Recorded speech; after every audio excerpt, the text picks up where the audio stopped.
Dear student, Assalamu alaikum. I am Shahid Hussain, and today we are going to start our lecture number 3 about algorithm and its comparison. The focus of this lecture is to compare the more than one algorithm which are solving the same problems. But before starting this lecture, I would like to recap of our lecture number 2. Lecture number 2 में अगर आपको याद हो तो हमने start introduction पढ़ा था कि what is algorithm. Algorithm is step by step process to solve a problem. अब ये प्रॉब्लम हम स्टेप बाय स्टेप प्रोसेस क्यों कहते हैं? क्योंकि एक प्रॉब्लम जब आप लोग सॉल्व करते हैं then you need a procedure, और प्रोसीजर क्या होगा वो फिर डिपेंड करता है कि आपने जो इंस्ट्रक्शंस लिखी हुई हैं उनका क्या आप सीक्वेंस रखना चाहते हैं, और क्या वो सीक्वेंस जो हैं इंस्ट्रक्शंस का वो आपका ऑब्जेक्टिव अचीव करने में आपकी हेल्प कर सकते हैं या नहीं. इसके बाद हमने पढ़ा था कि हमारे एक एल्गोरिथम जो हम राइट करते हैं उनके मेन फीचर्स हमारे पास क्या हैं. उनमें number of input, number of outputs किसी भी एल्गोरिथम के, उसकी कंप्लीटनेस के बारे, और accuracy, correctness and finite, and these are the main features when you write an algorithm. You have to put these feature in your mind before designing an algorithm. Clear? यानी कि आप जब भी कोई algorithm लिखने के लिए बैठें तो आपके माइंड में ये फीचर जो हैं वो सामने होने चाहिए. उसके बाद फिर हमने कंपेयर किया था कि what is an algorithm or pseudocode and pseudocode. Pseudocode है ये हमारे पास एक शॉर्टेस्ट फॉर्म है जो एक्सपर्ट पर्सन यूज़ करते हैं, और आप लोग ये भी कह सकते हैं कि it is an intermediate form between high abstractions and to specifics description of any problem. ये हम आज के लेक्चर में शो कर देंगे कि कैसे हम सूडोकोड को जो है एक मिडल या इंटरमीडिएट सोल्यूशन दे रहे हैं किसी भी प्रॉब्लम को सॉल्व करने के लिए. उसके बाद फिर हमने एल्गोरिथम जो है बेसिकली एक हमने उसका कंपैरिजन आपको दिया था एल्गोरिथम और इसका सूडोकोड का. एल्गोरिथम जो है इट इज़ प्लेटफॉर्म इंडिपेंडेंट होते हैं. प्लेटफॉर्म इंडिपेंडेंट का मतलब ये है कि अगर आप लोगों ने एल्गोरिथम नोटेशन या सूडोकोड लिखा जो किसी लैंग्वेज पे डिपेंड नहीं कर रहे होते, स्पेसिफिकली किसी लैंग्वेज के सिंटैक्स को फुली फॉलो नहीं कर रहे होते, जैसे एल्गोरिथम तो अपनी नोटेशंस को यूज़ करता है, सूडोकोड जो है वो आपको शॉर्टली जो है सी लैंग्वेज हो या जो भी लैंग्वेज जिसके अंदर आप लोग एल्गो या सूडोकोड लिखना चाहते हैं तो उसके कुछ सिंटैक्स को आप लोग फॉलो करते हैं. हम ये नहीं कह सकते जैसे आप लोग सी लैंग्वेज में कोई प्रोग्राम बनाते हैं तो आप फुली उसी के सिंटैक्स को फॉलो करते हैं. अब यहाँ पे जो सूडोकोड राइट किया जाएगा उसमें हम कुछ सिंटैक्स तो लैंग्वेज के फॉलो करेंगे, लेकिन मोस्टली जो आप ये कह सकते हैं जैसे आप लोग सी लैंग्वेज का प्रोग्राम लिखते थे या जावा का प्रोग्राम आप लोग लिखते हो तो उसमें आप जिस तरह फुल मेन मेथड और देन कर्ली ब्रेसेस का यूज़, देन आप एक स्पेसिफिक सिंटैक्स जो होता है आपकी किसी भी स्टेटमेंट का वो आप फॉलो करते थे. लेकिन यहाँ पे जितने भी हम सूडोकोड लिखेंगे वो स्ट्रिक्टली जो है वो आपके किसी भी लैंग्वेज के फुली जो है सिंटैक्स को फॉलो नहीं करेंगे, लेकिन नोटेशंस उसी की होंगी, उसी लैंग्वेज की जिस लैंग्वेज को हम अपने सूडोकोड राइट करने के लिए जो है वो लिख रहे होंगे. ये तो था हमारे प्रीवियस लेक्चर 2 का एक रिकैप. आज हम स्टार्ट करेंगे कि हम एल्गोरिथम जो है एक से ज़्यादा एल्गोरिथम हम कैसे राइट करेंगे, फिर हम उनको कंपेयर कैसे करेंगे. प्रॉब्लम हमारे पास एक होगा लेकिन उसके हमने एक से ज़्यादा एल्गोरिथम राइट करने हैं, और कौन से फीचर्स हैं जिसकी बेस पे हम कंपेयर करेंगे. ये हमारे आज के लेक्चर का जो है मेन वो होगा ऑब्जेक्टिव जो हमने अचीव करना है. सबसे पहले कि एल्गोरिथम को एक्सप्रेस कैसे करना चाहिए. फॉर एग्जांपल जैसे आप लोगों को आप इस स्लाइड पे देख सकते हैं जो यहाँ पे आपको 3 फीचर्स नज़र आ रहे हैं. English descriptions at the top, pseudocode second one, and third one high level programming language. अब अगर आप जैसे कि आप सी लैंग्वेज पढ़ चुके हैं, सी लैंग्वेज का अगर आप लोग कोई प्रोग्राम लिखते हैं तो वो प्रोग्राम जो है वो स्ट्रिक्टली फॉलो कर रहा होता है all syntax of that language. Clear? For example आप मेन कैसे लिखेंगे, आप इफ स्टेटमेंट कैसे लिखेंगे, अगर आप इफ स्टेटमेंट को उसके सिंटेक्स के अगेंस्ट लिखेंगे तो देन कंपाइलर उसको क्या ट्रीट करेगा, so it will be specific. अगर हम कोई भी सूडोकोड या एल्गोरिथम जो है वो हाई लेवल लैंग्वेज इसमें डिस्क्राइब करते हैं तो उसकी प्रिसीजन तो ज़्यादा होती है, लेकिन उसकी एक्सप्रेस जो वो एल्गोरिथम एक्सप्रेस होगा वो इतना हाई नहीं होगा, वो लो होगा। और ये आप लोगों को इन दो एरो से, एक आप देखें राइट साइड पे आपको एरो नज़र आ रही है। फॉर एग्जांपल अगर आप इंग्लिश डिस्क्रिप्शन देते हैं तो इंग्लिश डिस्क्रिप्शन प्रिसाइज नहीं होती। फॉर एग्जांपल जैसे मैं आपको एक क्यूरी देता हूँ, write a C language program to read an array of 5 elements and then find the product of these elements। Okay अब यहाँ पे तो क्यूरी जो मैंने डिफाइन की है इसकी तो कुछ स्पेसिफिक मीनिंग बन रहे हैं, लेकिन अगर आपके पास एक इन द फॉर्म ऑफ पैराग्राफ अगर एक प्रॉब्लम डिफाइन किया जाए और आप उसको रीड करना शुरू करें तो उसकी प्रिसीजन जो है इतनी हाई नहीं होगी। लेकिन अगर आप लोगों को उसी प्रॉब्लम का एक प्रोग्राम लिखा हुआ नज़र आ जाए जो उस कंपाइलर में या आप जो भी आप लैंग्वेज यूज़ करें उसके कंपाइलर में आपको लिखा हुआ नज़र आ जाए तो आप लोग इजीली कह सकते हैं कि ये प्रोग्राम प्रीसाइज है, क्योंकि कंपाइलर इसको फुली अंडरस्टैंड कर रहा है और इसके हर इंस्ट्रक्शन का अपना मीनिंग है। तो अगर आप को एक सिनेरियो दिया जाए in the form of English sentences तो उसकी प्रिसीजन लेस होगी as compare to your program which you will write in your a specific language just like C, Java, COBOL और फोर्ट्रान लैंग्वेज एक्सेट्रा। इसी तरह अगर आप एक्सप्रेशन की बात करते हैं मोर, तो आपका जो प्रॉब्लम है वो इंग्लिश लैंग्वेज में इजीली एक्सप्रेस किया जा सकता है एज कम्पेयर टू एक लैंग्वेज के। तो इसलिए जब आप लोग अभी फ़िलहाल आप लोगों को एल्गोरिथम राइट करने का इतना या सूडोकोड डिज़ाइन करने का इतना आइडिया नहीं होगा, लेकिन जब आप इस कोर्स के साथ चलते जाएंगे नेक्स्ट लेक्चर में तो आप लोगों के माइंड में कुछ यानी कि इस तरह के आप प्रॉब्लम को कैसे डिफाइन करने ये आप लोग लर्न करना जो है वो सीख जाओगे। और उस वक्त आप लोगों ने कोशिश यही करनी होगी कि आप लोगों ने ऐसा एल्गोरिथम डिज़ाइन करना है जो इजीली एक्सप्रेस हो सके और उसकी प्रिसीजन भी हाई हो।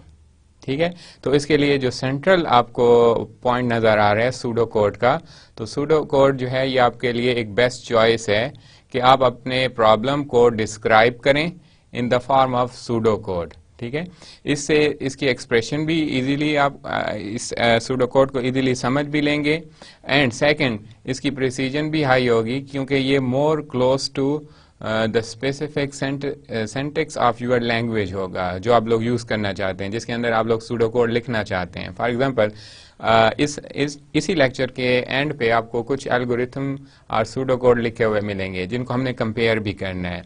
तो जब आप उन सूडो कोड को जब आप पढ़ेंगे तो आपके माइंड में यही आएगा कि ये तो सिंटैक्स जो हैं इसके सिंटैक्स जो है वो सी लैंग्वेज के सिंटैक्स से मैप कर रहे हैं। क्लियर, और प्लस वो इस फॉर्म में लिखे होंगे कि आप उसको इजीली रीड भी कर सकते हैं, उसकी एक्सप्रेशन आसान होगी।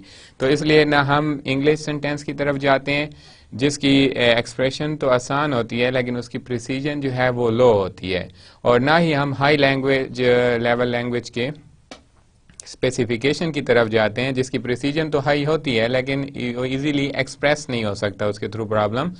तो हमारा जो मेन फोकस रहेगा वो होगा पूरे कोर्स के अंदर वो सूडो कोड की डिज़ाइनिंग और फिर उसके एनालिसिस पे ही होगा। यानी कि हम एल्गोरिथम को भी इतना वो नहीं करेंगे, एल्गोरिथम नोटेशन को भी फॉलो नहीं करेंगे और फॉलो इस सेंस में नहीं करेंगे फॉर एग्जांपल कि एल्गोरिथम का नेम तो आपके पास होगा बट उसकी वो नोटेशन जैसे कमेंट्स हम बाज़ औक़ात इंक्लूड कर सकते हैं लेकिन उस फॉर्मेट में नहीं जिस फॉर्मेट में आप लोगों ने लास्ट 2 लेक्चर में एल्गोरिथम राइट करने के लिए वो देखे थे आपने। फॉर एग्जांपल जैसे introductory comment, curly braces enclose और आपके कमेंट्स होते हैं वो ब्रैकेट्स में इंक्लोज किए जाते हैं।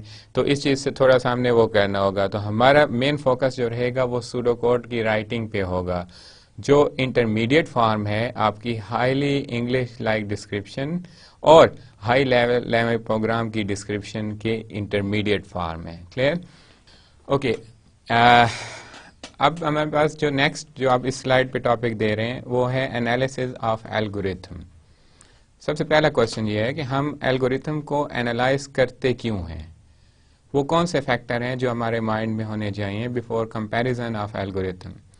तो एल्गोरिथम का एनालिसिस जो है वो उसके लिए 2 मेन पॉइंट्स हैं। हम अपने एल्गोरिथम की परफॉर्मेंस को एवेल्युएट करना चाहते हैं। फॉर एग्जांपल कि अब परफॉर्मेंस जो है ये आपके पास एक मैयर है, एक एफिशिएंसी यानी परफॉर्मेंस मैयर या एफिशिएंसी मैयर, कि आपका एल्गोरिथम जो आपने राइट किया है क्या वो आपको with in time, with in space आपको आपका ऑब्जेक्टिव अचीव कर रहा है या नहीं कर रहा। तो परफॉर्मेंस जो है it is indirect measure, it is not direct measures. Direct measures वो होते हैं जैसे आप लोग स्केल यूज़ करते हैं किसी एरिया का डिस्टेंस फाइंड करने के लिए, आप स्केल यूज़ करते हैं और आप कहते हैं कि ये इतने किलोमीटर है, इतने मीटर है, इतने फीट है, तो ये डायरेक्ट मेजर्स होते हैं। या आप लोग LOC फाइंड करते हैं, लाइन ऑफ कोड किसी प्रोग्राम का, आप लोग कहते हैं कि इस प्रोग्राम में 5 लाइन है, आप काउंट कर लेते हैं कि दीज आर 5 लाइन्स, तो LOC जो है ये भी डायरेक्ट मेजर्स है। लेकिन इसी तरह कुछ इनडायरेक्ट मेजर्स होते हैं एल्गोरिथम के लिए, उसमें एक कम्प्लेक्सिटी है कि आप कम्प्लेक्सिटी कैसे फाइंड करेंगे। इसी तरह आपके एल्गोरिथम की जो है परफॉर्मेंस है, एफिशिएंसी है, कि आप उसको कैसे मेजर करेंगे। तो इसके लिए फिर हम डिफरेंट मैट्रिसेस डिफाइन करते हैं जो हमारे किसी भी एल्गोरिथम के या सूडो कोड की परफॉर्मेंस को एवेल्युएट करने में हमारी हेल्प करते हैं। सो परफॉर्मेंस और complexity of an algorithm can not be measured directly, हम इसको डायरेक्टली मेजर नहीं कर सकते। ओके तो पहला जो हमारा फैक्टर है कि हम एल्गोरिथम को एनालाइज क्यों करते हैं, वो हमारे पास है परफॉर्मेंस मेजर्स। क्लियर। सेकंड जो है फॉर एग्जांपल अगर आपके पास at the end of lecture आप लोग ये सीख जाओगे कि एक प्रॉब्लम के हम एक से ज़्यादा सूडो कोड को कैसे अटेम्प्ट कर सकते हैं। लेकिन यहाँ पे ये है कि अगर आप एक प्रॉब्लम को एनालाइज करना चाहते हो थ्रू और उसके डिफरेंट सूडो कोड लिखते हो, तो आप लोग ये कैसे वो करोगे कि कौन सा सूडो कोड या एल्गोरिथम जो है वो इस प्रॉब्लम को बेस्ट डिस्क्राइब कर रहा है।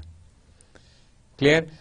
मैं रिपीट करता हूँ इस चीज़ को कि आप लोग जब एल्गोरिथम राइट करोगे, अगर आपके प्रॉब्लम का सिर्फ एक एल्गोरिथम है और उसका एक ही वे बन रहा है, इसके अलावा कोई और सूडो कोड या कोई और एल्गोरिथम नहीं बन सक रहा, तो इसका मतलब है फिर तो वही एक आपका एल्गोरिथम होगा जो आपके प्रॉब्लम को सॉल्व कर रहा है। बट इन केस अगर if you have more than one pseudocode for a specific problem, then you need to analyze all pseudocodes. Clear? अब वो pseudocode जो है वो आप लोग कंपेयर किस बेस पे करोगे, वो हम ऐसे ऐसे इस लेक्चर के एंड तक सीख जाएंगे कि अगर हमारे पास एक प्रॉब्लम के लिए एक से ज़्यादा pseudocode हो तो हम उनका एनालिसिस कैसे करेंगे। ओके एंड नेक्स्ट है हमारे पास एनालाइज व्हाट अबाउट देम। हम इनको किस बेस पे लिए, किसके लिए हम इसको एनालाइज करते हैं, किस चीज़ के लिए एनालाइज करते हैं। फॉर एग्जांपल फर्स्ट वन, हम रनिंग टाइम देखते हैं कि कौन सा जो एल्गोरिथम या सूडो कोड है वो फास्टली रन होगा according to microprocessor response time, यानी कि वो माइक्रो प्रोसेसर के ऊपर कितना जल्दी एग्जीक्यूट होगा उसके थ्रू। सेकंड है मेमोरी यूजेज है, यानी कि आपकी रैम या VM है या वर्चुअल मेमोरी जिसे आप कहते हैं या रैम है, ये कितनी कंज्यूम होगी। अगर आप इस एल्गोरिथम को एक मशीन के ऊपर रन करेंगे तो उसका कंजम्पशन क्या होगी, इसके लिए फिर हमें उसको एनालाइज करना पड़ता है। सोल्यूशन क्वालिटी क्या है, क्या आपको ये आपका ऑब्जेक्टिव अचीव करने में आपकी हेल्प कर रहा है या नहीं कर रहा, और वो हमें कैसे पता चलेगा जब हम परफॉर्मेंस मेजर करेंगे। तो अगर वो हमें अपने उसी जो हम हमारे टारगेट है माइंड में कि इस एल्गोरिथम से हमें ये परफॉर्मेंस अचीव होनी चाहिए या ये एल्गोरिथम जो है ये परफॉर्मेंस अचीव कर सकता है, तो फिर हमारा वही क्वालिटी लेवल होगा। इसका मतलब है हम सोल्यूशन क्वालिटी उस वक्त अचीव कर सकते हैं जब हमारा एल्गोरिथम जो है वो हमें उसी तरह की परफॉर्मेंस दे दे जो हमने माइंड में सेट की हुई होती है। उसके बाद ये होता है कि एक सेकंड फैक्टर है कि हम किसी भी एल्गोरिथम के डिफरेंट केसेस सॉल्व करते हैं। फॉर एग्जांपल जैसे आप लोगों ने सी लैंग्वेज में एरे में से एक एलिमेंट को सर्च करने का प्रोग्राम बनाया होगा। अब आपको पता है कि एरे में आपके पास जो एलिमेंट्स होते हैं वो होमोजीनियस एलिमेंट होते हैं और वो कंसेक्टिवली स्टोर होते हैं, इन सीक्वेंस स्टोर होते हैं। क्लियर। अब अगर आप लोग एक एलिमेंट उस एरे में से सर्च करना चाहते हो तो आपके पास 2 पॉसिबिलिटीज मेन हैं। वैसे तो 3 पॉसिबिलिटीज हैं, लेकिन 2 मेन पॉसिबिलिटीज ये हैं कि अगर इस एलिमेंट को आप लोग सर्च कर रहे हैं, वो हो सकता है वो at the start of array पड़ा हो, यानी एरे के स्टार्ट पे ही वो एलिमेंट आपको मिल जाए। तो इसका मतलब ये हुआ कि ये उसके लिए बेस्ट केस हो जाएगा। यानी बेस्ट केस इस एल्गोरिथम का क्या है कि जो एलिमेंट आप लोग सर्च करना चाहते हैं वो आपको फर्स्ट लोकेशन पे मिल जाए। और ये भी हो सकता है कि जिस एलिमेंट को आप लोग सर्च करना चाहते हैं वो आपको eight the end of array मिले, यानी कि आप जब एरे को स्कैन कर रहे होंगे तो उसकी लोकेशन आपको लास्ट पे मिल जाए। तो इसका मतलब ये हुआ कि ये उस एल्गोरिथम का वर्स्ट केस होगा। और ये भी थर्ड पॉसिबिलिटी है जो हम यहाँ पे लेट नहीं कर रहे, हमारे अगले लेक्चर्स में वो चीज़ भी काउंट हो जाएगी कि एवरेज केस। एवरेज केस ये है कि फॉर एग्जांपल वो आपको 4th पोजीशन पे भी एलिमेंट मिल सकते हैं, 7th पे भी मिल सकते हैं, सेकंड लास्ट पोजीशन पे भी मिल सकता है। तो ये ऑल दीज जो है कंसीडर इन एवरेज केस। क्लियर? तो हमारे पास एनालिसिस के दौरान एल्गोरिथम के ये 3-4 फैक्टर जो हमने डिस्कस किए हैं, जैसे रनिंग टाइम है, मेमोरी यूजेज है, आपकी क्वालिटी लेवल एल्गोरिथम का क्या है, वो अचीव कैसे करेंगे और किस बेस पे हम डिसाइड करेंगे कि ये क्वालिटी सोल्यूशन है या नहीं है। और उसके बाद जो है नेक्स्ट उसके केसेस हैं, टाइप्स हैं कि वो हमें एल्गोरिथम जो है वो कब वर्स्ट केस में रिस्पांस करेगा, कब उसके लिए बेस्ट सिनेरियो होगा और कौन सा उसके लिए एवरेज सिनेरियो होगा वर्किंग का। क्लियर? उसके बाद थर्ड ये है कि हम अपने एल्गोरिथम की कंप्यूटेशनल कम्प्लेक्सिटी को टारगेट करते हैं। अब ये कंप्यूटेशनल कम्प्लेक्सिटी क्या है, इसका सोल्यूशन आपको इन 3-4 पॉइंट्स में मिल जाएगा। फर्स्ट पॉइंट है कि आप अपने एल्गोरिथम को, अपने प्रॉब्लम को क्लासिफाई करें on the base of difficulty level. ठीक है कि आपने ये बताना है कि आपके एल्गोरिथम का डिफिकल्ट लेवल क्या है। क्या इसके लिए आप सिंपल एक सूडो कोड लिखने से ये सॉल्व हो जाएगा, या आप लोग इसके लिए रिकर्सिव अप्रोच फॉलो करोगे, या आप लोग ये हो सकता है कि आप इसके लिए different type of operation design करोगे इस सूडो कोड को एक्सप्रेस करने के लिए। तो ये डिफिकल्ट लेवल हम क्लियर कर लेते हैं। फिर इसी तरह हम आगे भी पढ़ेंगे डिफरेंट टाइप के एल्गोरिथम होते हैं, जैसे एनपी प्रॉब्लम्स को सॉल्व करने के लिए या पॉलिनोमियल प्रॉब्लम्स को सॉल्व करने के लिए। तो वो हमारे लेक्चर में बाद में क्लियर हो जाएगा। फिलहाल कंप्यूटेशनल कम्प्लेक्सिटी का पहला पॉइंट ये है कि आपने अपने प्रॉब्लम को क्लासिफाई करना है कि उसके डिफिकल्ट लेवल क्या है, यानी कि on the base of difficulty level आप लोगों ने अपने एल्गोरिथम को क्लासिफाई करना है। सेकंड जो है, आपने वर्स्ट केस के बारे में जाना है। एल्गोरिथम प्रोवाइड अपर बाउंड्स का सिनेरियो, यानी हर एल्गोरिथम में आपने ये लाजमी कंप्यूट करना है कि इसका वर्स्ट केस क्या होगा। क्या ये आपके गिवन सैंपल ऑफ स्पेस में या सैंपल ऑफ डेटा में ये अपनी एफिशिएंसी तो शो कर रहा है। अगर हम उस सैंपल ऑफ डेटा को या उस स्पेस को इंक्रीज या डिक्रीज कर दें तो आपके एल्गोरिथम की जो एफिशिएंसी है या परफॉर्मेंस है उस पर क्या इफेक्ट पड़ता है। तो ये हमारा कंप्यूटेशनल का सेकंड पॉइंट है। नेक्स्ट इसमें आप देख सकते हैं, जैसे मैंने आपको पहले बताया कि एल्गोरिथम जो होते हैं ये डिफरेंट प्रॉब्लम को सॉल्व करते हैं, और इन वर्ल्ड और यूनिवर्स आप कह सकते हैं कि जिसमें हमारे पास डिफरेंट प्रॉब्लम्स अवेलेबल हैं, उसमें इसी बेस पे हम उन प्रॉब्लम्स को डिफरेंट टाइप में क्लासिफाई कर देते हैं, जिसमें जैसे पॉलिनोमियल प्रॉब्लम होते हैं जो सॉल्व हो सकते हैं, एनपी प्रॉब्लम्स होते हैं, एनपी सॉफ्ट हैं, एनपी हार्ड प्रॉब्लम्स होते हैं। तो ये हमारा लेक्चर बाद में कवर हो जाएगा, लेकिन यहाँ पे सिर्फ ये है कि प्रॉब्लम को आपने शो करना है कि वो किस नेचर का है। वो आपका पॉलिनोमियल प्रॉब्लम है, हार्ड प्रॉब्लम है, यानी कि जो सॉल्व नहीं हो सकता। एक सिंपल सैंपल ऑफ डेटा के लिए तो वो सॉल्व हो सकता है, लेकिन अगर सैंपल ऑफ डेटा इंक्रीज होता है या आपके पास जो है स्पेस इंक्रीज डिक्रीज होती है तो उस पर क्या इफेक्ट पड़ता है और उसमें वो अपनी एफिशिएंसी शो नहीं कर पा रहा। तो ये सारी चीज़ें जो हैं आपके इसमें इसमें कंप्यूटेशनल कम्प्लेक्सिटी में हम काउंट कर लेते हैं। उसके बाद नेक्स्ट हमारे पास है कि जब आप एक प्रोग्राम या एल्गो या सूडो कोड लिखते हैं then you need to define its resources. अब रिसोर्सेज हमारे पास जो मेनली है वो टू हैं, जब भी आप एल्गोरिथम को इम्प्लीमेंट करते हैं या डिप्लॉय करते हैं या उसको आप किसी लैंग्वेज के अंदर राइट करके उसको आप उसकी एग्जीक्यूशन शो करना चाहते हैं, एक रिसोर्स आपके पास रैम है, यानी कि आपके पास वर्चुअल मेमोरी या रैम, और सेकंड रिसोर्स आपके पास माइक्रो प्रोसेसर है, यानी कि CPU of your machine where you are executing your algorithm. Clear?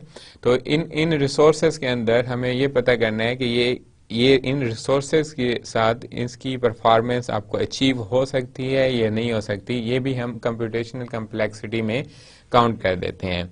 उसके बाद नेक्स्ट हमारे पास है transform problem to establish equivalent difficulty, यानी कि हमने सिर्फ उसको ये मेंशन करना है कि जब प्रॉब्लम हमें डिफाइन हो गया है तो हम इसको डिफिकल्टी लेवल इसका कौन सा है, इक्वालिटी यानी डिफिकल्ट लेवल हम कौन सा इसका मेजर करें, तो ये भी कंप्यूटेशनल कम्प्लेक्सिटी में जो है वो काउंट हो जाता है। तो ये हमारे पास थे 3 एंगल्स, आप पिछली स्लाइड में देख सकते हैं। फर्स्ट वन जो है why analyse algorithm, why analyse algorithm. Second, analyse what about them, हमें क्यों इसको एनालाइज करना चाहिए। और थर्ड जो है हमें एनालिसिस के बाद उसकी कंप्यूटेशनल कम्प्लेक्सिटी वो भी फोकस करना है, जिसके आपके पास ये 2-3 जो पॉइंट्स मैंने मेंशन किए हैं, जिसमें डिफ़िकल्टी लेवल है, उसका अपर बाउंड सिनेरियो है, और नेक्स्ट उसकी नेचर है एल्गोरिथम की या प्रॉब्लम की, और उसके बाद है उसके नंबर ऑफ रिसोर्सेज, और लास्ट जो है उसकी ट्रांसफॉर्मेशन है। तो इसके बाद जो है अब है कि what is best algorithm. Question is कि हम एक एल्गोरिथम को कैसे डिसाइड करेंगे कि ये बेस्ट है। उसके लिए आप कुछ क्वेश्चन लेट करते हैं कि अगर हमें इन क्वेश्चन का आंसर मिल जाए या हम इस एबल हों कि इन क्वेश्चन का आंसर दे सकें, और उन्हीं आंसर की बेस पे हम ये डिसाइड करेंगे कि this one algorithm is best और नॉट। क्लियर?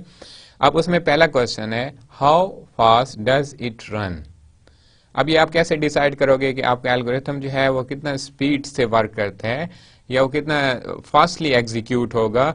तो ये आपका डिपेंड, ये टाइम जो है ये रेफर करता है, ये क्वेश्चन जो है वो रेफर करता है आपकी प्रोसेसिंग टाइम को।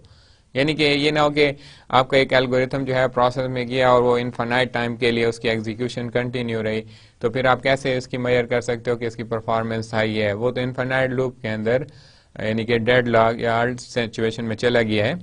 और सेकंड क्वेश्चन जो है how completed is the algorithm, sorry इसको रिपीट कर रहा हूं, how complicated is the algorithm. अब आपका एल्गोरिथम जो है वो कितना कॉम्प्लिकेटेड है। ठीक है, इसमें 2 फैक्टर हैं, एक टाइम कम्प्लेक्सिटी है और एक स्पेस कम्प्लेक्सिटी है।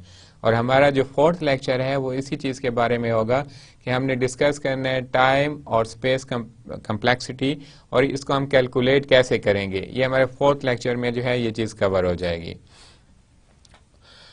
थर्ड फैक्टर जो है, थर्ड क्वेश्चन वो है कि आपका एल्गोरिथम जो है वो किस लेवल तक डॉक्यूमेंटेड है। अब डॉक्यूमेंटेशन का मतलब ये है कि क्या वो आपके प्रॉब्लम को क्लियरली यानी कि इनकम्प्लीट फॉर्म डिस्क्राइब कर रहे हैं या नहीं कर रहा। ओके, तो ये चीज़ है कि आपके अगर प्रॉब्लम आपके ऑब्जेक्टिव्स को या आपका एल्गोरिथम जो है वो अगर आपके प्रॉब्लम या आपके ऑब्जेक्टिव को कम्प्लीटली ओवरकम कर रहा है तो आप कह सकते हैं कि आपका एल्गोरिथम जो है वो वेल डॉक्यूमेंटेड है। बाज़ औक़ात ऐसा होता है कि अगर आपको प्रॉब्लम तो क्लियर होता है, लेकिन जब आप उसके लिए सूडो कोड राइट करते हैं तो उसमें कुछ इन्फॉर्मेशन आप लोगों से मिस हो जाती है। फॉर एग्जाम्पल सूडो कोड आप सही राइट नहीं करते, तो आप फिर कैसे डिसाइड कर सकते हो कि ये सूडो कोड जो है वो आपके प्रॉब्लम को कम्प्लीटली ओवरकम करेगा, या आप ये कह सकते हो कि वो आपके ऑब्जेक्टिव को कम्प्लीटली अचीव करने में आपकी हेल्प करेगा। तो फिर हम यही कहेंगे कि वो एल्गोरिथम या सूडो कोड जो है वो वेल डॉक्यूमेंटेड नहीं है। उसके बाद है कि लास्ट एक क्वेश्चन है can the machine used have influence on the result.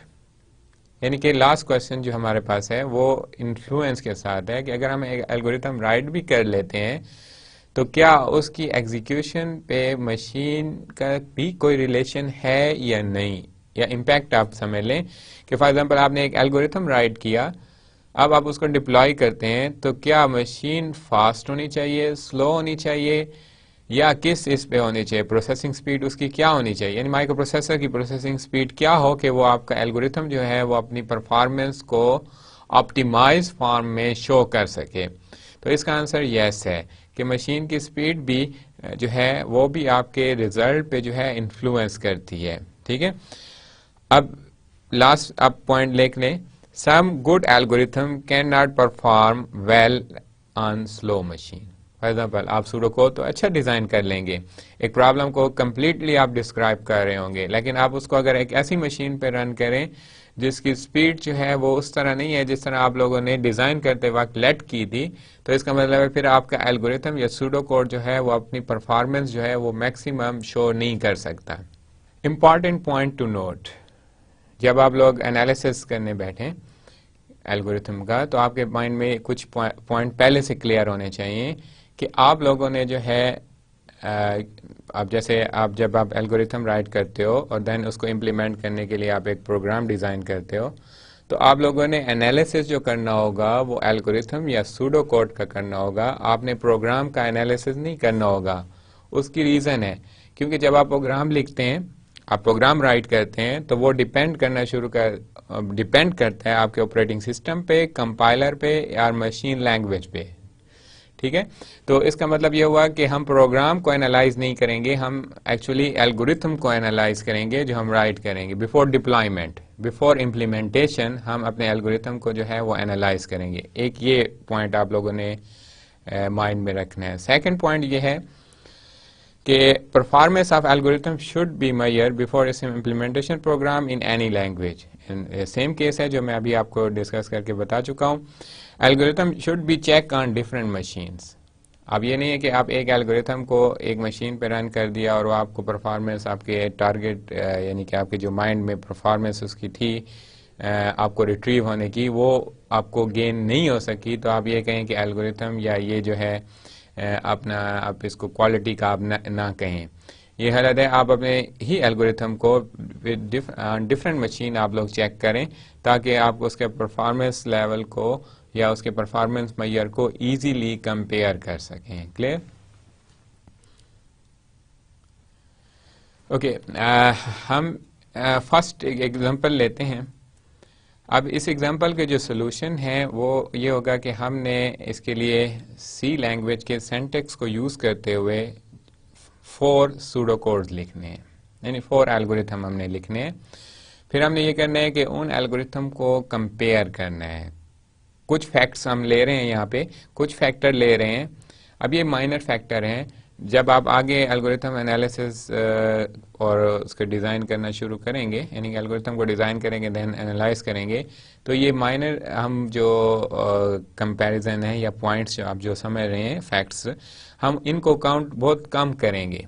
लेकिन यहीं से हमारा स्टार्ट होगा कि आपके माइंड में अगर एक सिंपल सा भी प्रोग्राम लिखा हो और उसके 2-3 ऑप्शन आपके पास अवेलेबल हो, तो आपका माइंड में फौरन उसका कंपैरेटिव रिजल्ट आ जाना चाहिए कि कौन सा प्रोग्राम बेस्ट है या कौन सा एल्गो जो है वो बेस्ट है और कौन सा एल्गो जो है वो बेस्ट नहीं है। तो ये बेसिक स्टेप है आपका कि आप एक प्रॉब्लम आपको दिया जाए और आप उसके लिए 2-3 सूडो कोड लिख देते हैं, तो आप खुद उसको एनालाइज करें कि कौन सा सूडो कोड जो है वो बेस्ट कंसीडर होगा और किस सिनेरियो में वो बेस्ट कंसीडर होगा। यानी कि आपने उसकी नेचर भी देखनी है कि कौन से आप उसके वो फैक्टर्स भी हाईलाइट करोगे कि जिसकी बेस पे आप उसको बेस्ट कहोगे। जो हमने पिछली स्लाइड में वो कुछ फैक्टर डिस्कस भी कर लिए थे, जैसे स्पेस कम्प्लेक्सिटी, टाइम कम्प्लेक्सिटी था, परफॉर्मेंस मेजर हम इन्हीं की बेस पे मेजर कर लेते हैं। तो अब आप देखें इसमें ये हमारा सूडो कोड 1 है। यानी प्रॉब्लम क्या था आप पिछली स्लाइड में देख सकते हैं। प्रॉब्लम आपका यही है कि आप लोगों ने 2 नंबर्स को रीड करना है, 2 नंबर्स को, और उनका सम फाइंड करना है। हालांकि ये प्रोग्राम आप लोग सी लैंग्वेज में भी बना चुके होंगे और आप लोगों को इसका आइडिया भी होगा, इसलिए मैंने यहाँ पे कंपैरिजन के लिए ये सिंपल सी एग्जांपल ली है ताकि आपको कुछ माइंड में इसकी कंपैरेटिव एनालिसिस का एक कुछ वो आ जाए, पॉइंट्स आ जाएं जो आपके माइंड में हाईलाइट हो जाएंगे, तो इजीली फिर आप फर्दर एल्गोरिथम या सूडो कोड को भी एनालाइज करना इसी बेस पे स्टार्ट कर देंगे। क्लियर? ये फर्स्ट सूडो कोड है। फर्स्ट सूडोकोड में अगर आप देखें तो आपने 3 वेरिएबल डिक्लेयर किए फर्स्ट लाइन पे, उनमें से सेकंड और थर्ड लाइन जो है ये आपके वेरिएबल ए और बी को वैल्यू इनिशियलाइज कर रही है, यानी ए को हम वैल्यू दे रहे हैं 2, बी को वैल्यू दे रहे हैं हम 3, और नेक्स्ट फोर्थ लाइन पे आप लोग इन दोनों वैल्यू को ऐड करके रिजल्ट जो है वो वेरिएबल सी में आप प्लेस कर रहे हैं, और फाइनल आपकी लाइन है फिफ्थ लाइन जिसमें आप लोग सी की वैल्यू को प्रिंट कर रहे हैं। अब यहाँ पे कुछ फैक्ट्स मैंने मेंशन किए हैं जो आपको इस स्लाइड के राइट साइड पे आपको नजर आ रहे होंगे।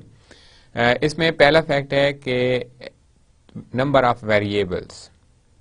इस सूडोकोड में हमने 3 वेरिएबल यूज किए हैं, और आप लोग ये भी नोट कर सकते हैं कि पैरेंथेसिस में मैंने उसका साइज 6 बाइट रखा हुआ है। 6 बाइट इसलिए रखा है कि सी लैंग्वेज की नोटेशन में आपके एक इंटीजर वेरिएबल 2 बाइट कंज्यूम करता है, यानी 2 बाइट मेमोरी कंज्यूम करता है। तो इसका मतलब हुआ कि अगर 3 वेरिएबल्स हैं तो आपको 6 बाइट स्पेस चाहिए इस सूडोकोड को रन करने के लिए। क्लियर? उसके बाद 3 असाइनमेंट प्रोसेस हैं। असाइनमेंट प्रोसेस एक यहाँ पे हो रहा है सेकंड लाइन पे कि 2 असाइन किया जा रहा है ए को, 3 असाइन किया जा रहा है बी को, और a प्लस बी यानी कि इन दोनों को सम करके 2 + 3 और ये जो 5 बनेगा 5 असाइन किया जा रहा है सी को। तो 3 टाइम इसकी असाइनमेंट हो रही है। क्लियर? 1 कैलकुलेशन हो रही है, और वो कैलकुलेशन आपकी क्या है? अरिथमेटिक कैलकुलेशन है जो आप लोग a + b कह रहे हैं। तो ये जो असाइनमेंट का काम और कैलकुलेशन का काम है, इट इज रिस्पॉन्सिबिलिटी और it is the role of your CPU, यानी माइक्रो प्रोसेसर का ये रोल है कि वो वैल्यूज वेरिएबल को असाइन करे, और आपकी जो प्रोसेसिंग है, कैलकुलेशन है, वो भी वही सीपीयू जो है वो परफॉर्म करे। तो इसका मतलब हुआ कि ये दोनों काम टास्क 2, फैक्ट 2 और फैक्ट 3 ये दोनों सीपीयू डिपेंडेंट हैं, सीपीयू इनको परफॉर्म करेगा। फाइनली एक आउटपुट स्टेटमेंट हमने यूज की है सी लैंग्वेज की सिंटैक्स के मुताबिक, 1 आउटपुट स्टेटमेंट, और वो है प्रिंट एफ स्टेटमेंट। अब इस आउटपुट स्टेटमेंट का जो मेन रिस्पॉन्सिबिलिटी थी वो किसकी थी? वो आईओ सर्किट की है जो आपकी वैल्यूज को डिस्प्ले कर रहा है मॉनिटर पे। तो ये फैक्ट्स थे जो हमने इस सूडोकोड से लिए। अब एक सेकंड सूडोकोड हम देखते हैं। प्रॉब्लम वही है कि हमने 2 नंबर को रीड किया और उनका हमने सम फाइंड किया, एंड देन उसका आउटपुट जो है वो हमने प्रिंट किया। अब इस सूडोकोड में हमने 2 वेरिएबल यूज किए, a एंड b।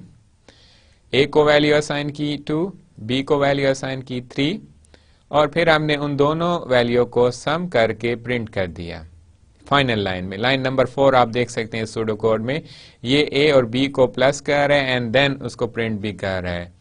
तो 2 वेरिएबल्स हमने यहाँ, इसके फैक्ट्स क्या हैं? 2 variables, you have declare 2 variables, तो it means your compiler will consume 4 byte और your compiler will reserve 4 byte for this 2 variables. Clear? उसके बाद 2 असाइनमेंट प्रोसेस हैं।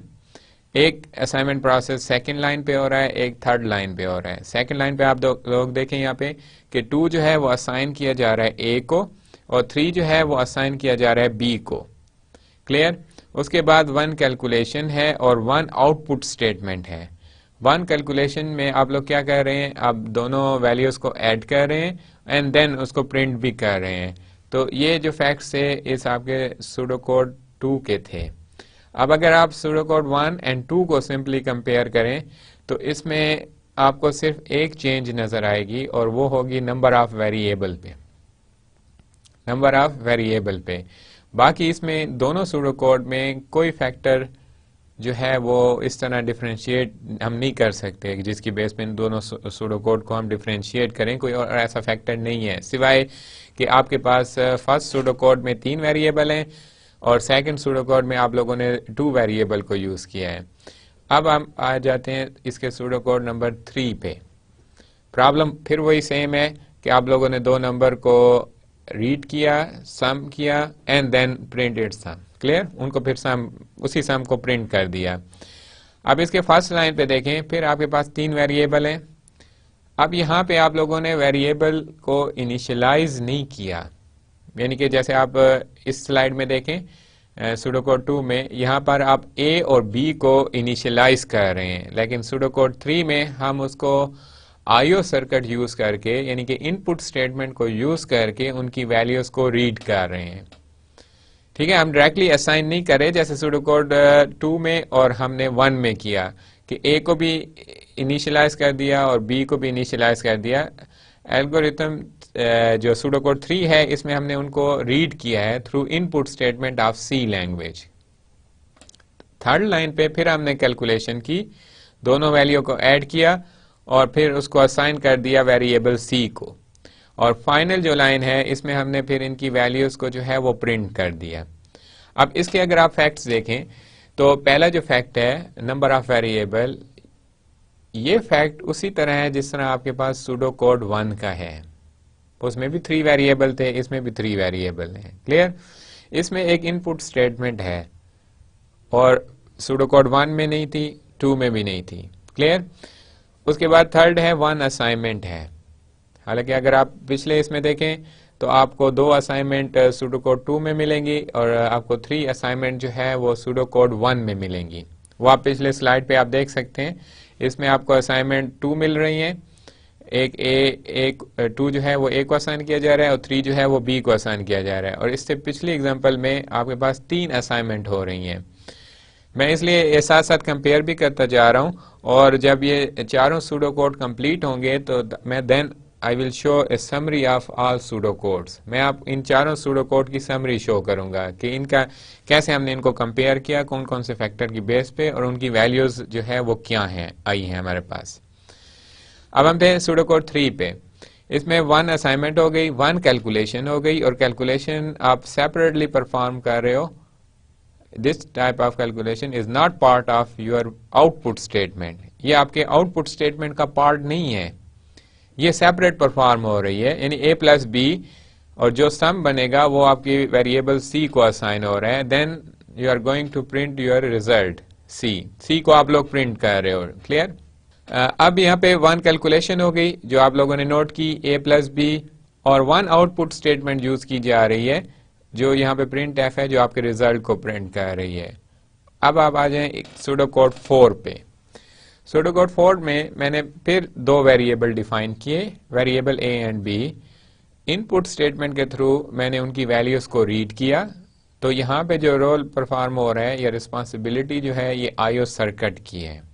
मैं आईओ सर्किट बार बार इसलिए कह रहा हूँ स्कैन एफ या प्रिंट एफ के वक्त, क्योंकि हमने कंपैरिजन के वक्त इस चीज को देखना है कि कौन से स्टेटमेंट्स या इंस्ट्रक्शन है वो हमारा सीपीयू परफॉर्म करता है और कौन से इंस्ट्रक्शन या स्टेटमेंट है वो हमारे आईओ सर्किट परफॉर्म करता है।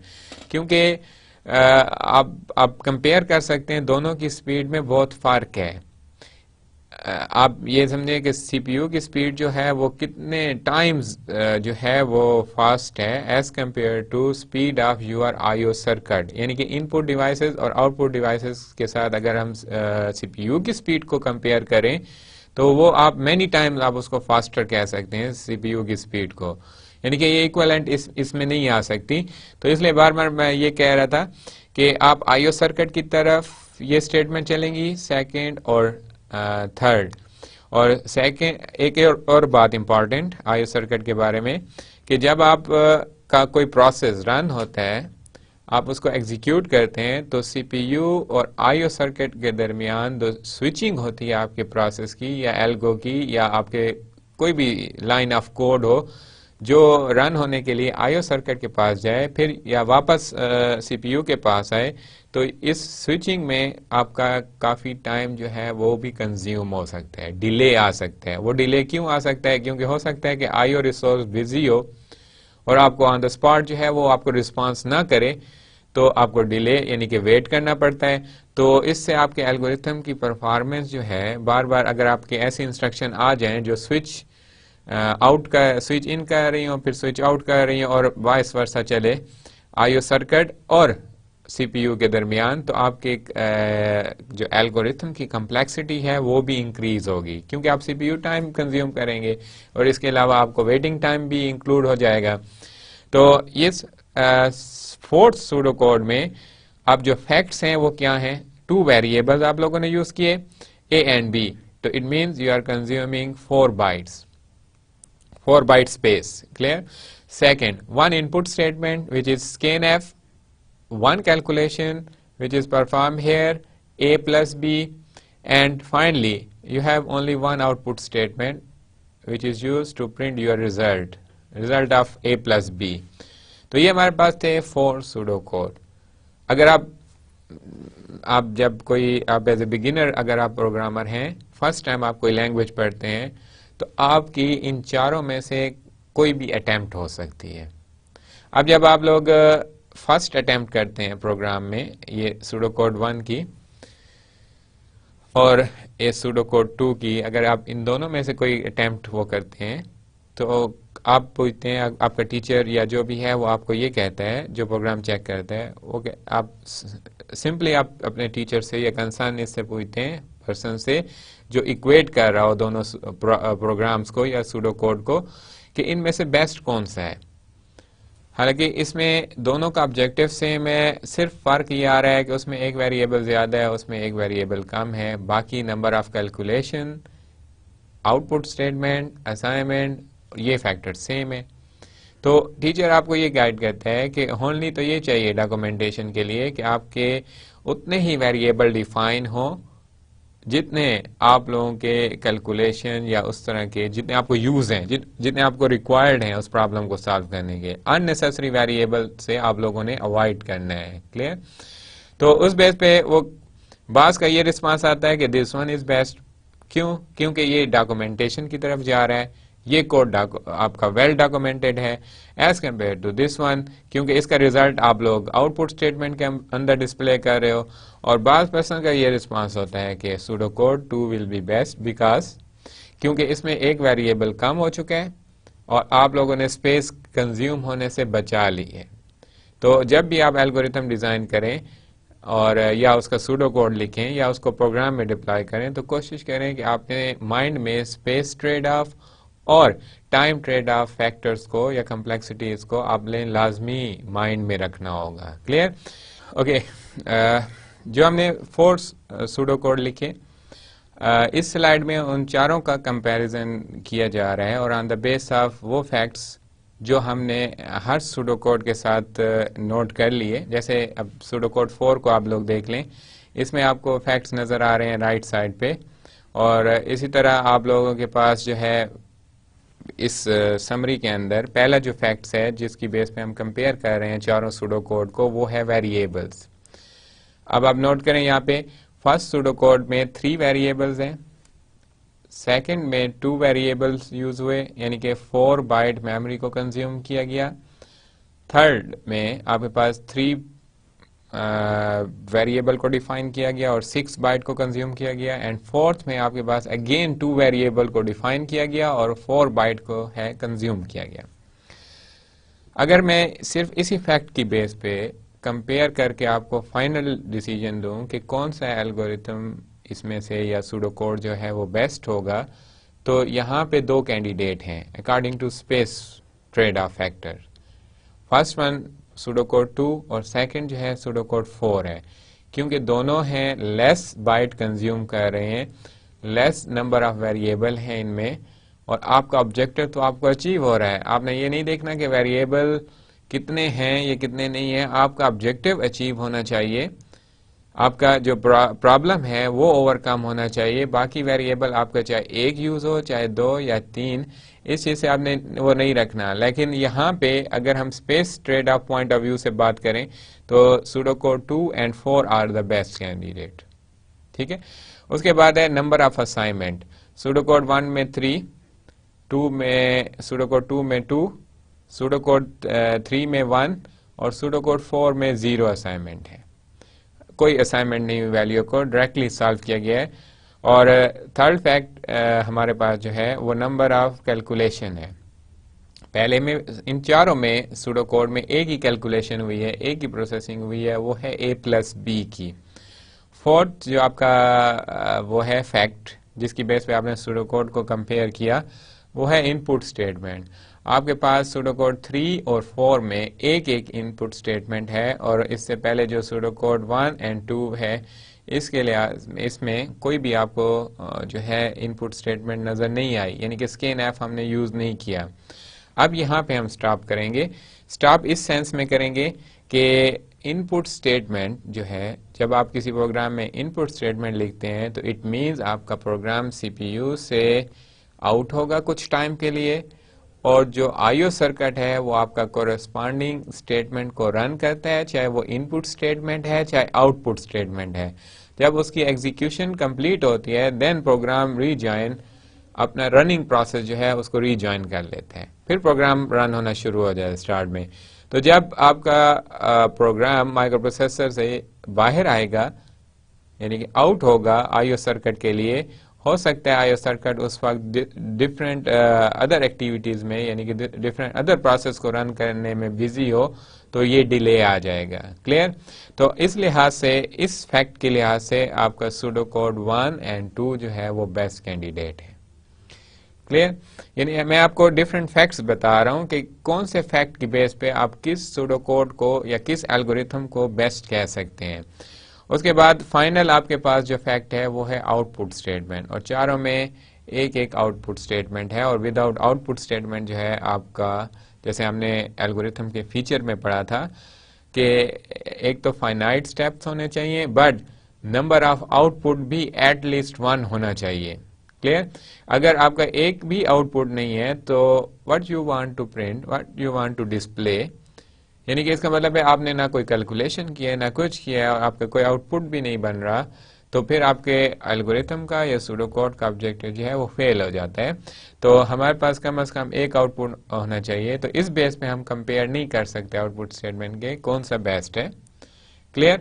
तो ये थे कुछ फैक्ट्स जिसके बेस पे हमने इन चारों को एनालाइज किया, यानी कंपेयर किया, और आगे जब हम नेक्स्ट लेक्चर में देखेंगे तो उसमें हमारे पास स्पेस और टाइम कम्प्लेक्सिटी के डिफरेंट एस्पेक्ट्स को हमने और भी वो करना है, सामने लाना है, और फिर डिफरेंट एल्गोरिथम को देखकर उसकी कम्प्लेक्सिटी लेवल को भी हमने फाइंड करना है। तो ये सारे फैक्टर जो हैं ये आगे हमारे नेक्स्ट लेक्चर में भी इंक्लूड हो जाएंगे। तो फिलहाल आप यहाँ पे जो है चारों सूडो कोड को कंपेयर करें इन फैक्ट्स की बेस पे। जब आपका ये जो कंप्लीट है समरी, जो आप इस समरी को देखते हुए हमने कुछ पॉइंट यहाँ पे डिस्कस किए हैं, जो उस वक्त भी मैं आपको बता चुका हूँ जब हम टेबल की समरी को डिस्कस कर रहे थे। पहला पॉइंट ये है कि अगर हम सिर्फ स्पेस ट्रेड ऑफ फैक्टर को देखें तो हमारे पास 2 सूडो कोड जो है वो बेस्ट कंसीडर किए जा सकते हैं, pseudo code 2 and pseudo code 4। इसकी रीजन क्या है? इसकी रीजन ये है कि दोनों सूडो कोड में आप लोगों ने 2 वेरिएबल डिफाइन किए हुए हैं। It means you are consuming 4 bytes memory, आप 4 बाइट मेमोरी को कंज्यूम कर रहे हैं। और एल्गोरिथम सूडो कोड 1 और 3 में आप लोगों ने 3 वेरिएबल डिफाइन किए हैं, और इस 3 से आपके टोटल जो स्पेस कंज्यूम हो रही है वो 6 बाइट की है। तो अगर हम सिर्फ स्पेस ट्रेड ऑफ की बात करें तो हमारे पास जो कैंडिडेट एल्गोरिथम या सूडो कोड है for best algorithm, as a best algorithm या बेस्ट सूडो कोड के तौर पे, वो सूडो कोड 2 और 4 हैं। लेकिन जब हम टाइम ट्रेड ऑफ या कम्प्लेक्सिटी के मुताबिक बात करते हैं तो हमारे पास सूडो कोड 2 जो है वो बेस्ट कंसीडर किया जा रहा है। क्यों सूडो कोड 2 बेस्ट कंसीडर किया जा रहा है और सूडो कोड 4 को हम बेस्ट क्यों नहीं काउंट कर रहे? उसकी रीजन ये है कि आप लोगों ने सूडो कोड 4 में स्कैन एफ स्टेटमेंट को यूज किया है, इनपुट स्टेटमेंट को, और इसका मतलब ये हुआ कि आपके पास एक एक्स्ट्रा स्टेटमेंट, इनपुट स्टेटमेंट है, जिससे आपका प्रोग्राम या सूडो कोड जो है वो माइक्रो प्रोसेसर की रनिंग से या इम्प्लीमेंटेशन या एग्जीक्यूशन से बाहर आएगा और आईओ सर्किट में जाकर एक अपने रिस्पांस का वेट करेगा। तो ये एक्स्ट्रा आपका जो टाइम कंज्यूम हो रहा है, इस बेस पे हमने सूडो कोड 2 को जो है वो बेस्ट कैंडिडेट, यानी कि आप समझ लें कि बेस्ट एल्गोरिथम या बेस्ट सूडो कोड कंसीडर कर लिया है ऑन द बेस ऑफ किस फैक्टर पे? टाइम कम्प्लेक्सिटी के। आपको मैं दोबारा व्यू करा देता हूँ। यहाँ पे आप सूडो कोड 2 को देख लें, इसमें सिर्फ असाइनमेंट हो रही है, यानी वेरिएबल ए को वैल्यू दी जा रही है, वेरिएबल बी को वैल्यू दी जा रही है, कोई यहाँ पे स्कैन एफ स्टेटमेंट नहीं है। और अगर आप सूडो कोड 4 को देखें तो यहाँ पे आपके पास स्कैन एफ स्टेटमेंट है। इट मीन्स कि जब आप इस सूडो कोड को डिप्लॉय करेंगे, इम्प्लीमेंट करेंगे किसी लैंग्वेज में और ये स्टेटमेंट एग्जीक्यूट होगी, देन माइक्रो प्रोसेसर क्या करेगा, वो आपके प्रोसेस को या आपके प्रोग्राम को आउट करेगा और आईओ सर्किट, यही प्रोसेस जो है आईओ सर्किट का वेट करेगा और जब उसका रिस्पांस आईओ सर्किट का इस प्रोसेस को मिल जाएगा, then again its processing will be resume. Clear? यानी कि इसकी प्रोसेसिंग जो है रिज्यूम हो जाएगी और ये कंटिन्यू हो जाएगा दोबारा। ओके, हमने सूडो कोड 4 को बेस इसलिए नहीं किया क्योंकि उसमें स्कैन स्टेटमेंट थी और ये सिनेरियो आप लोग यहाँ पे देख सकते हैं, जो मैंने यहाँ पे मेंशन किया है इस स्लाइड के अंदर, आपको मैंने डिस्कस करके पहले से बता दिया है कि स्कैन एफ की वजह से स्विचिंग होती है, स्विचिंग आईओ सर्किट के और सीपीयू के दरमियान होती है, इसलिए ये आपका एक्स्ट्रा टाइम कंज्यूम किया जा रहा है, तो इसलिए इसकी कम्प्लेक्सिटी, जो टाइम कम्प्लेक्सिटी है वो हाई हो सकती है। अब हमारे पास एक सेकंड एग्जांपल है, इसमें भी मैंने 2 सूडो कोड राइट किए हैं। अब आप देख लें इन फैक्ट्स की बेस पे। अब सूडो कोड की डिस्क्रिप्शन क्या है, प्रॉब्लम क्या है। हमने एक नंबर रीड करना है 2 डिजिट का, मसलन 19, 54, 33, 18 ये नंबर हैं और हमने ये करना है कि उसी नंबर को जो डिजिट की पोजीशन है वो रिवर्स कर देनी है। कैसे? फॉर एग्जांपल आपने 18 इंटर किया, जब ये सूडो कोड चलेगा तो ये उसको 81 बना देगा। क्लियर? आपने अगर इंटर किया 54, जैसे कि यहाँ पे मैंने 54 अब यहाँ पे देख सकते हैं इस एग्जांपल में n की वैल्यू है 54। अब जब हम n को दोबारा प्रिंट करेंगे then it should be 45 instead of 54, तो इसको 45 हो जाना चाहिए 54 की बजाय। क्लियर? इसी तरह अगर आप लोग 11 करते हैं तो 11 को आप रिवर्स भी करें तो वो आपके पास 11 ही आएगा, लेकिन कैलकुलेशन सही होनी चाहिए। अब अगर आप 10 इंटर करते हैं और 10 को आप रिवर्स करते हैं, उसकी डिजिट की पोजीशन को चेंज करते हैं तो वो 01 बन जाता है। तो ये इस सूडो कोड का जो है वो ऑब्जेक्टिव है। यहाँ पे 2 सूडो कोड हमने डिजाइन किए हैं। अब पहला सूडो कोड आप यहाँ पे देख सकते हैं, 3 वेरिएबल डिफाइन हुए, ठीक है, n को वैल्यू मिली, हमने कोशेंट ऑपरेटर यूज किया यानी कि डिवीजन के लिए, और कोशेंट फाइंड करना था हमने, तो हमने स्लैश यूज की। अब जब ये इस पे डिवाइड होगा तो आपके पास एक के अंदर जो वैल्यू आएगी वो होगी 5। तो ये याद रखना है, a में जो वैल्यू आ गई है वो 5 है। उसके बाद फिर हमने n का रिमाइंडर ऑपरेटर अप्लाई करके हमने n की रिमाइंडर वैल्यू फाइंड की, मॉड फाइंड किया, यानी मॉड ऑपरेटर हम यहाँ पे यूज कर रहे हैं, रिमाइंडर ऑपरेटर यूज कर रहे हैं परसेंटेज। अब जब n% 10 होगा तो b में जो वैल्यू आएगी वो आपके पास होगी 4। तो a में 5 है और b में है 4। अब मैंने एक अरिथमेटिक एक्सप्रेशन बनाई है कि b की जो भी वैल्यू हो, जैसे यहाँ पे 4 है, उसको 10 से मल्टीप्लाई कर दो। अब जब ये 10 से मल्टीप्लाई होगा ये हो जाएगा 40। अब 40 प्लस a में वैल्यू थी 5 जो हम यहाँ पे मेंशन कर चुके हैं। मैंने आपको बताया था कि जब n डिवाइडेड बाई 10 होगा तो आपके पास जो कोशेंट है वो 5 आ जाएगा। तो 40 प्लस 5 आपके पास 45 जो है वो रिजल्ट आ जाएगा। अब ये तो था प्रोग्राम की एग्जीक्यूशन, सूडो कोड की एग्जीक्यूशन जो मैंने आपको बताई है। या आप समझ लें कि ये सिंपल सी की स्पेसिफिकेशन के मुताबिक एक सूडो कोड लिखा गया है।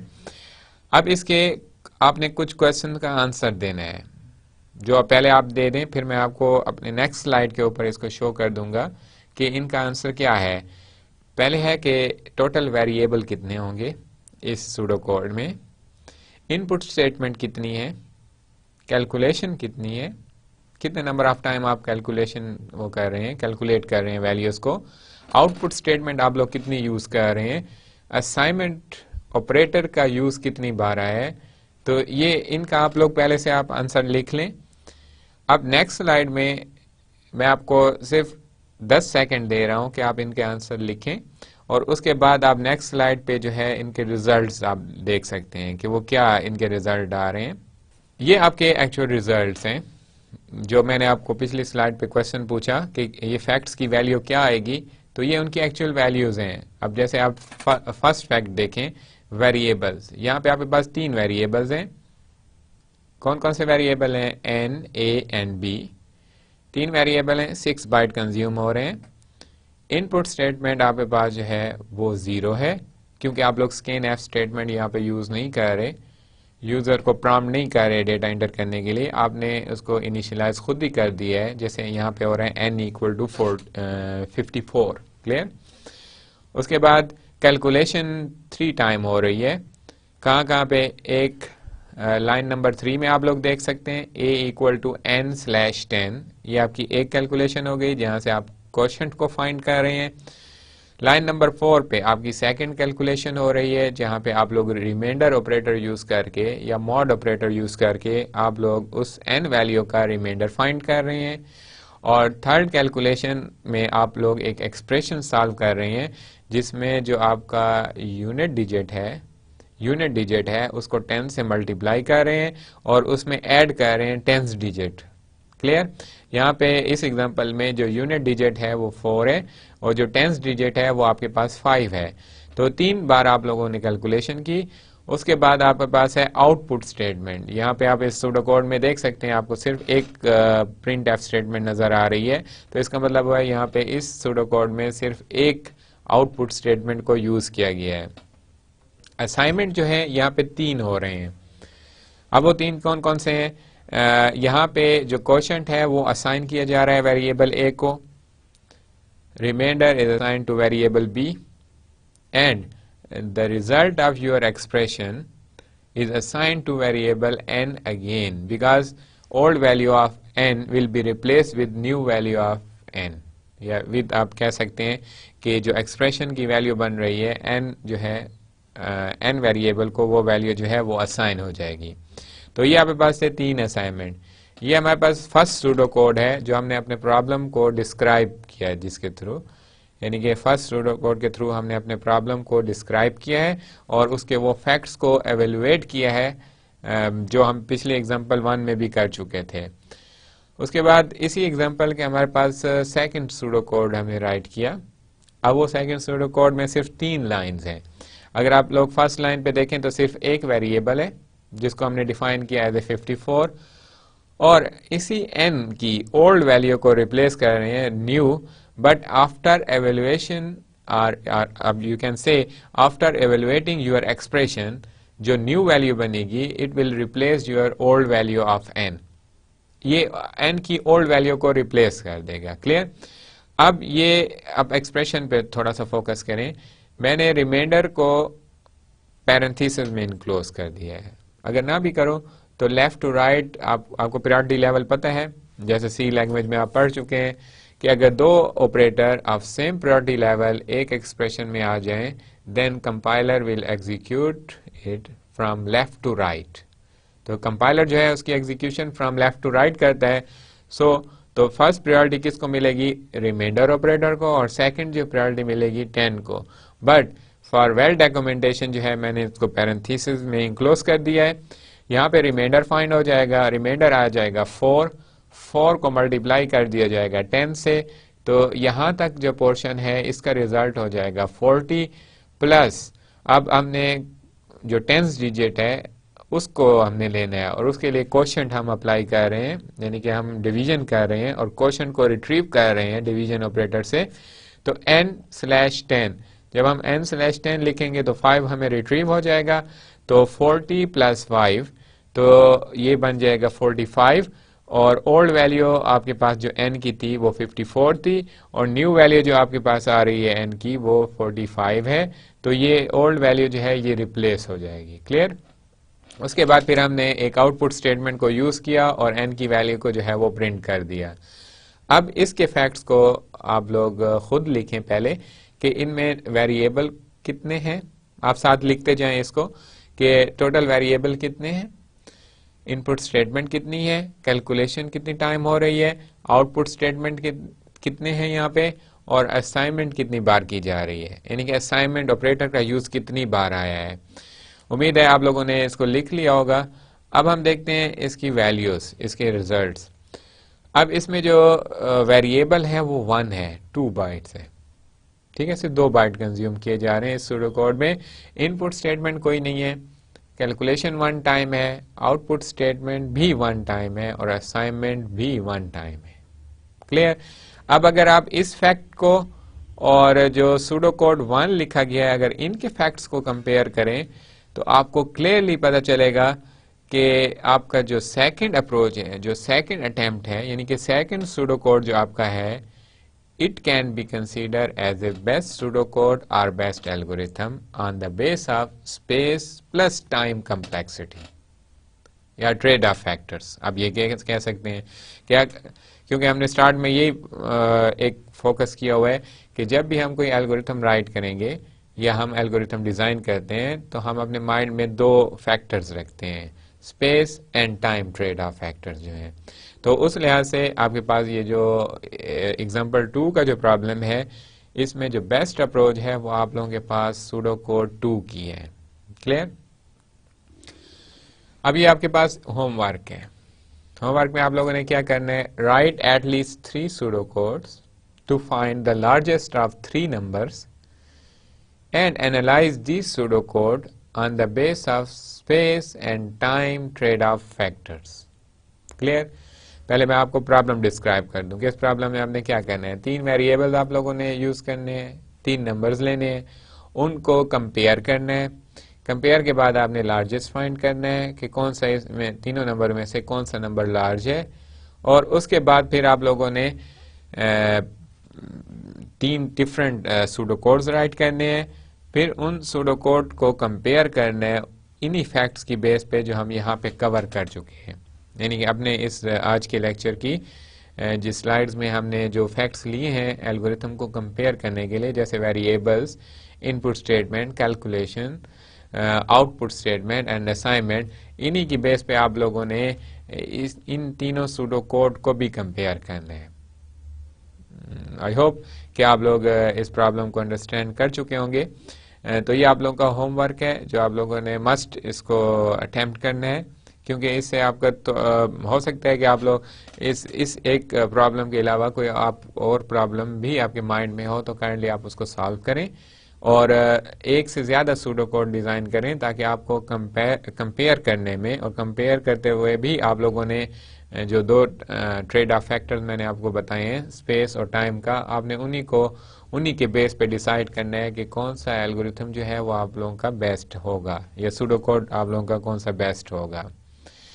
Okay, it was the end of our lecture. Now I would like to summarize whole lecture again. इस लेक्चर के स्टार्ट में हमने ये पढ़ा कि हम सूडो कोड क्यों राइट करेंगे, यानी कि अपने आगे आने वाले जितने भी लेक्चर्स हैं हम उसमें सूडो कोड को क्यों प्रेफर करेंगे। वो इसलिए प्रेफर करेंगे कि हमने एल्गोरिथम को एक्सप्रेस करने के 3 लेवल देखे, और 3 लेवल क्या थे। लेवल 1 में हमने इंग्लिश सेंटेंस के अंदर इंग्लिश सेंटेंस को यूज़ करते हुए अपने प्रॉब्लम को डिस्क्राइब किया। क्लियर? उसके बाद सेकंड लेवल पे था सूडो कोड, और थर्ड लेवल पे था आपकी लैंग्वेज, जिसके अंदर आप लोग उस सूडो कोड को या अपने प्रॉब्लम को डिफाइन करना चाहते हैं, जैसे सी लैंग्वेज, जावा लैंग्वेज या कोई और लैंग्वेज। ये 3 लेवल हैं। अब हम इनको इंटरमीडिएट यानी कि मिडल में हमने सूडो कोड को रखा, और आप लोगों को मैंने कहा कि 2 फैक्टर्स हैं कि इजी एक्सप्रेशन के इन तीनों अप्रोचेस में से कौन आपको इजीली डिस्क्राइब कर रहा है प्रॉब्लम को, तो वो आपको कह रहा है आपकी इंग्लिश लाइक सेंटेंसेस। क्लियर? वो इजीली डिस्क्राइब कर रहा है। बट जो हाईली प्रिसाइज है वो आपकी वो लैंग्वेज की नोटेशंस हैं जो जिसमें आप लोग अपने प्रॉब्लम को सॉल्व करना है। जैसे सी लैंग्वेज का प्रोग्राम है वो हाईली प्रिसाइज तो है, लेकिन जो एक इंग्लिश लैंग्वेज का पैराग्राफ है जिसमें आपको पैराग्राफ दिया गया था, उस प्रॉब्लम को डिस्क्राइब किया गया था, वो इतना प्रिसाइज नहीं होगा जितना आप लोगों के पास जो है उस लैंग्वेज के अंदर इम्प्लीमेंट किया गया प्रॉब्लम जो है वो ज़्यादा प्रिसाइज है as compare to English sentences के। उसके बाद फिर हमने ये पढ़ा कि प्रिसीजन के अलावा जो इजीली एक्सप्रेस किया जा सके तो वो आपके इंग्लिश लाइक सेंटेंस बेटर हैं। एक प्रॉब्लम को डिस्क्राइब करने के आप एक सिनेरियो लिख लेते हैं, इजीली एक्सप्रेस तो हो जाता है, लेकिन उसमें इतनी प्रिसीजन नहीं होती। और प्रिसीजन की वजह यही होती है कि बाज़ औक़ात जो रीडर होगा या आप लोग जो अटेम्प्ट करना चाहेंगे उस प्रॉब्लम को, उसमें आप सेंटेंस के दौरान आपकी इंफॉर्मेशन कुछ लॉस हो जाती है, फिर आप वो एल्गोरिथम में वो परफॉर्मेंस उन्हीं फैक्टर के मिस होने की वजह से आप अपनी परफॉर्मेंस जो है वो अचीव नहीं कर सकते, यानी कि अपना ऑब्जेक्टिव जो है वो आप लोग अचीव नहीं कर सकते। तो इसलिए जो बेस्ट अप्रोच है, इंटरमीडिएट अप्रोच, जो इंग्लिश लाइक सेंटेंस और आपकी लैंग्वेज स्पेसिफिकेशन के मिडल में आ रही है, वो है सूडो कोड का राइट करना। तो हमारे फर्दर जितने भी हमें प्रॉब्लम की डिस्क्राइब करना होगा या उसका एनालिसिस के लिए या उसकी डिज़ाइनिंग के लिए, तो उसको हम सूडो कोड के थ्रू ही अटेम्प्ट करेंगे। क्लियर? तो ये एक एक्सप्रेशन था। उसके बाद फिर हमने ये देखा कि एल्गोरिथम तो हम डिज़ाइन कर लेते हैं, तो हम उनकी परफॉर्मेंस कैसे मेजर करते होते हैं। अब परफॉर्मेंस जो है ये आपके पास एक इनडायरेक्ट मेजर है, ये कोई डायरेक्ट मेजर नहीं है। जैसे आपके एल्गोरिथम की या सूडो कोड की या किसी प्रोग्राम की कम्प्लेक्सिटी, फंक्शनैलिटी और आपकी जो परफॉर्मेंस या एफिशिएंसी है, ये जितने भी फैक्टर्स हैं, ये जितने भी मेजर्स हैं, ये सारे इनडायरेक्टली मेजर किए जाएंगे। डायरेक्टली क्या होते हैं? जैसे आपके प्रोग्राम के लाइन ऑफ कोड LOC, आप डायरेक्टली आप काउंट कर लेते हो कि आपके प्रोग्राम में कितनी लाइंस हैं। मसलन अगर 5 लाइन है तो आप लिख लेते हो कि LOC 5 है।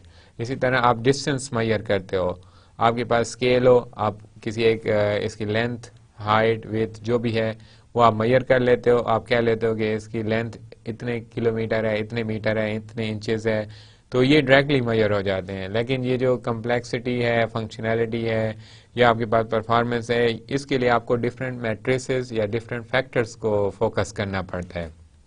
अब जैसे यहाँ पे एल्गोरिथम एनालिसिस में design and analysis of algorithm के सब्जेक्ट में हमारे पास परफॉर्मेंस को मेजर करने के कौन कौन से फैक्टर्स होंगे। एक उसके स्पेस कम्प्लेक्सिटी, टाइम कम्प्लेक्सिटी और कंप्यूटेशनल जो उसका वो है डिफ़िकल्टी लेवल होगा, वो हम उसके थ्रू इन परफॉर्मेंस को मेजर करने के लिए वो करेंगे। अब जब हम एल्गोरिथम राइट कर लेंगे, ये डिस्कस कर लेंगे, तो फिर हमारे माइंड में कुछ जो मैंने आपको कंप्यूटेशनल फैक्टर्स बताए थे कि आपने ये भी देखना है कि आपका प्रोग्राम एक मशीन पे अगर अपनी परफॉर्मेंस शो नहीं कर रहा, आप उसको दूसरी मशीन पे चेक करें, थर्ड पे चेक करें। और हो सकता है कि आपका एल्गोरिथम या सूडो कोड काफ़ी वेल डिफाइन हो, लेकिन वो आपको आपकी इसके मुताबिक माइंडसेट जो आपने किया हुआ है उसके लिए, परफॉर्मेंस के लिए, उसके मुताबिक आपको रिजल्ट ना दे रहा हो, तो फिर क्या होगा? तो इसका मतलब है कि या इसका इन्फ्लुएंस जो होता है ये मशीन का इन्फ्लुएंस होता है। जब आपका एल्गोरिथम या सूडो कोड जो है वेल डॉक्यूमेंटेड सूडो कोड आपको उस लेवल की परफॉर्मेंस ना दे रहा हो, तो इसमें एक फैक्टर आपकी मशीन का भी हो सकता है कि हो सकता है मशीन स्लो इसमें हो, माइक्रो प्रोसेसर की इतनी स्पीड ना हो।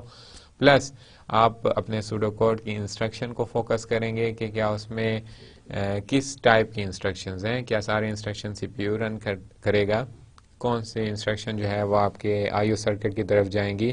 तो अगर आपके एल्गो में सूडो कोड में अगर इस तरह के इंस्ट्रक्शन ज़्यादा हैं जिसमें आपको बार बार स्विच इन और स्विच आउट करना पड़ता है, तो आप समझ लें कि आपके एल्गोरिथम की जो डिले टाइम और इन सारी टाइम को आप कंज्यूम इकट्ठा करें अगर आप लोग, तो इससे आपके एल्गो की या सूडो कोड की जो कम्प्लेक्सिटी लेवल है वो इंक्रीज़ हो जाएगा।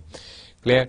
उसके बाद हमने CPU और IO के दरमियान स्विचिंग पे भी फोकस किया था कि वो डिले किस टाइप का आता है। फॉर एग्जांपल आपके IO सर्किट जो है या CPU जो है, ये रिसोर्सेज हैं आपके एल्गोरिथम की या आपके प्रोग्राम या सूडो कोड की। तो हो सकता है कि जब स्विचिंग हो रही हो CPU to IO devices, IO circuits devices जैसे इनपुट डिवाइसेस आउटपुट डिवाइसेस होते हैं, या वापस आपके माइक्रो प्रोसेसर के पास प्रोग्राम आ रहा हो, तो इस स्विचिंग पे हो सकता है कि डिले आ जाए ड्यू टू डेडलॉक कंडीशन भी हो सकती है, कोई और फैक्टर भी हो सकता है, आपका रिसोर्स बिजी हो सकती है, शेयर रिसोर्स हो तो उसमें और प्रॉब्लम हो सकता है। तो ये सारे फैक्टर्स हैं, ये कंप्यूटेशनल लेवल्स की तरफ चले जाते हैं, लेकिन जो इम्पॉर्टेंट 2 फैक्टर्स हैं हमारे पास वो स्पेस एंड टाइम कम्प्लेक्सिटी का है, वो हमें फोकस करना चाहिए। Okay students, this is the end of our third lecture, and inshallah in next lecture we will cover or we will talk about the time and space complexity of algorithm by using या by taking some examples. उसमें हम ये करेंगे कि for example एक algo लिया, एक pseudo code लिया, फिर हमने उसकी इस स्पेस कम्प्लेक्सिटी को वो करना है, काउंट करना है कि कितनी स्पेस कंज्यूम हो रही है, उस पर क्या यानी कि वो आ रहा है फैक्टर्स, उसका क्या सामने आ रहा है स्पेस कम्प्लेक्सिटी का, और इसी तरह हमने फिर टाइम कम्प्लेक्सिटी को भी काउंट करना होगा. वो इंशाल्लाह हम नेक्स्ट लेक्चर में करेंगे. And thank you very much student. See you in next lecture. अल्लाह हाफिज़.